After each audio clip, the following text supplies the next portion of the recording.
இலங்கை கொழும்பு பல்கலைக்கழகத்தின் முன்னாள் வரலாற்றுத்துறை ஆசிரியரான மதிப்புக்குரிய லோர்னா தேவராஜா அவர்கள் எழுதிய த முஸ்லிம்ஸ் ஆஃப் ஸ்ரீலங்கா என்ற புத்தகத்தை வாசிக்க கிடைத்தது. எனக்கு இன்னும் ஆச்சரியம் தெரியுமா? இலங்கையை ஆண்ட ஒவ்வொரு மன்னர்களின் அரச வைத்தியர்களாக முஸ்லிம்கள் தான் இருந்திருக்கிறார்கள். பொதுவாக முஸ்லிம்கள் என்றால் அவர்கள் வர்த்தகம் செய்ய வந்தவர்கள் என்று மேலோட்டமாக நாம் சொல்லிவிடுவோம். ஆனால் இலங்கையின் மருத்துவத்துறைக்கு வர்த்தகத்துக்கும் மேலாக முஸ்லிம்கள் சேவை செய்திருக்கிறார்கள் என்பதே உண்மை. 1236 ஆண்டு இலங்கையில் இரண்டாம் பராக்கிரமபாகு மன்னனின் ஆட்சி நடந்த நேரத்தில் முஸ்லிம்களின் யூனானி மருத்துவத்தை பற்றி கேள்வியுற்றிருக்கிறார் மன்னர். தனக்கும் மருத்துவ உதவி வேண்டும் என்று அந்நாளில் இந்தியாவில் டெல்லி சுல்தானா இருந்த முயுசிதீன் அவர்களின் உதவியை நாடி யூனானி மருத்துவர்களை இலங்கைக்கு அனுப்பி வைக்குமாறு கேட்டிருக்கிறார். டெல்லி சுல்தான் அவர்களும் உடனடியாக 2 மருத்துவர்களுக்கு உத்தரவிட்டு இலங்கைக்கு அனுப்பி வைத்திருக்கிறார். வந்தவர்கள் அன்றைய சிந்து பிரதேசத்தில் உள்ள கோப் என்ற இடத்தில் இருந்து வந்ததால் அவர்களை கோப்பல முஸ்லிம்கள் என்று அழைத்திருக்கிறார் மன்னன் பராக்கிரமபாகு அவர்கள். இலங்கையின் பிரித்தானிய ஆட்சியில் முதல் தொல்லியல் துறையின்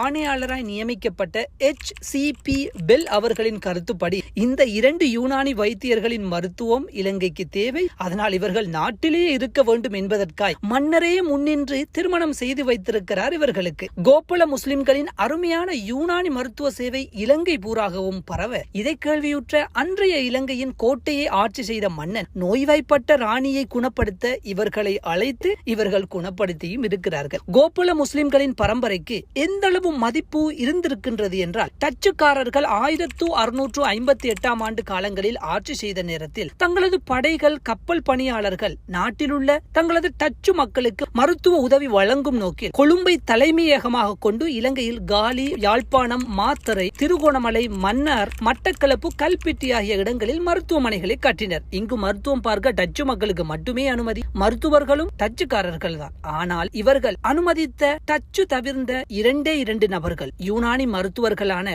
ஒன்று மீரா லெப்பே மேஸ்திரியார் சேக்க மரைக்கார் மற்றும் சரீக் லெப்பே அவர்கள். கோப்பல முஸ்லிம்களின் பரம்பரையினர் அரசு மீதான ஆதரவை எந்த அளவு வைத்திருந்தார்கள் என்றால், 1760 ஆண்டு கீர்த்தி ஸ்ரீ ராஜசிங்க மன்னன் கண்டியை ஆண்ட நேரத்தில் மன்னரை கொன்று தனக்கு தெரிந்தவரை அரியணையில் அமர்த்த மல்வத்தை விகாரையில் திட்டம் தீட்டப்பட்டது. தீட்டியது யார் தெரியுமா?